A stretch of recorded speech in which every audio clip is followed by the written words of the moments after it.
Today, decided to follow up on workman's comp with the United States Postal Service. Again, I got injured, but I actually wanted to walk you all through the process. This might be to help one of the colleagues. This might be able to help one of your coworkers or anyone that might be going through the process of getting injured at work and how to move forward with the process. We're going to go to the website. I'm gonna walk you through it as much as I can that'll allow me to, and then we'll explain like what a CA-1 is, what a CA-2 is, and the initial process of getting assistance and moving forward with the workman's comp process and filing your injury. Again, be very, very, very clear here. When you get injured on the job, if you get injured on the job, the first thing to do is to contact the supervisors immediately, because they will want a date and time and what exactly happened. That will be part of the process on doing your CA-16s and CA-20s. But like I said, we're gonna go into it right here, and we're gonna follow up on the CA-1 and the CA-2 to start the initial process. Here we go. So as I promised, I stated that I would actually be able to share you all the process of filing your CA-1 and your CA-2. I hope this is I'm able to help someone through this process. It's definitely unfortunate, but to just make the process smoother, I thought it would be necessary just because I experienced it myself.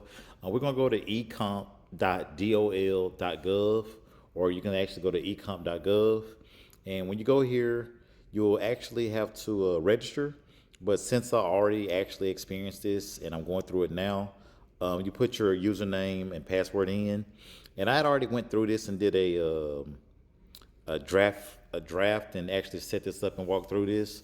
I'm gonna use some dummy information to actually go through the process. And this actually is not the right thing. This is actually for CA-7, but we actually gonna do it for this CA-1. And it's gonna ask you to choose between a CA-1 and CA-2. Here we're going to go through a CA-1, which is a traumatic injury claim. A CA-2 is more like an injury, not an injury, but an illness. That's essentially the difference in how long you might have this condition. But of course, you're going to put the employee name in, yourself, whoever that might be, or whoever you might be helping out with the process. You put the email there. You're going to put your social. You're going to put your date of birth, your sex, a phone number, a mailing address, and then of course you're going to put in whether you have dependents or not. And it actually matters. I think the difference between having dependents or not is you might get, roughly 66 of your income if you don't have dependents. I think it's maybe 75% of your income if you do have dependents. And they actually look at your time of service and they kind of like get an average of what your occupation makes over the time frame. I will put a dummy email in for your immediate supervisor. That's who it'll be forwarded to. Also, you're gonna go to the description of injury and maybe where it actually occurred. And we're gonna just put the main post office there. I'll put another dummy address in of the location of the main post office, wherever that was that it occurred. You're gonna put that there.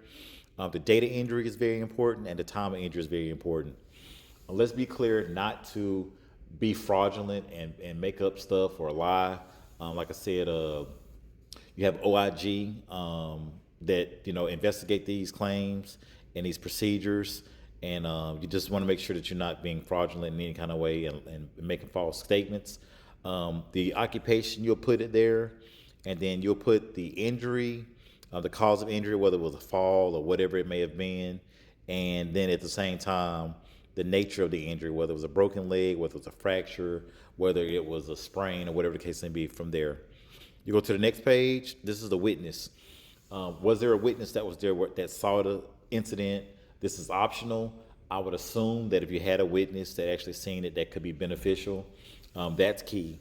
As well, from here, you will add, extra documents for maybe medical bills that you might have. It said do not upload forms or medical bills here, but you're supporting documentation of like from a doctor of what actually happened, what was the diagnosis, and things of that nature. That's very key. It say or submit them at a later date. Once the claim number has been assigned, then you would be able to upload your supporting documentation there.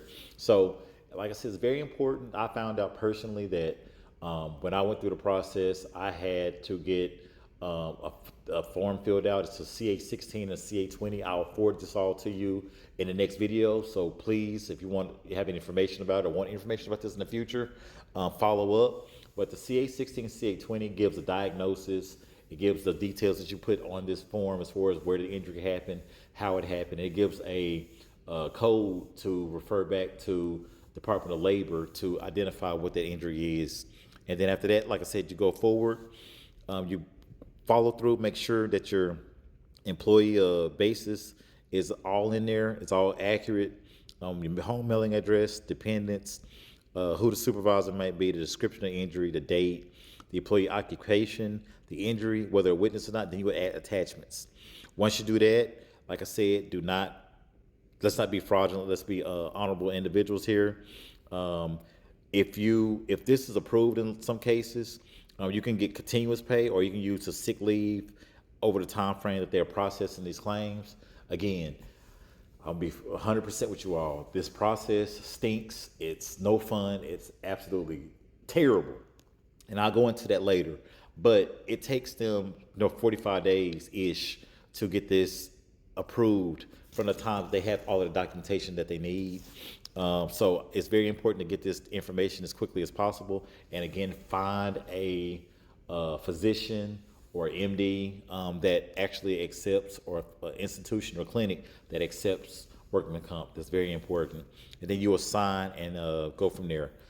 This is Terrence Russell here. Go ahead first. I hope this actually helps someone with the process of moving forward with filing your claim if you get injured. Again, I'll go into some more details about my situation, but I wanted to get this at least for initial step on moving forward with that. This is Terrence Russell here. Go ahead first. Give me some thoughts. Give me some feedback.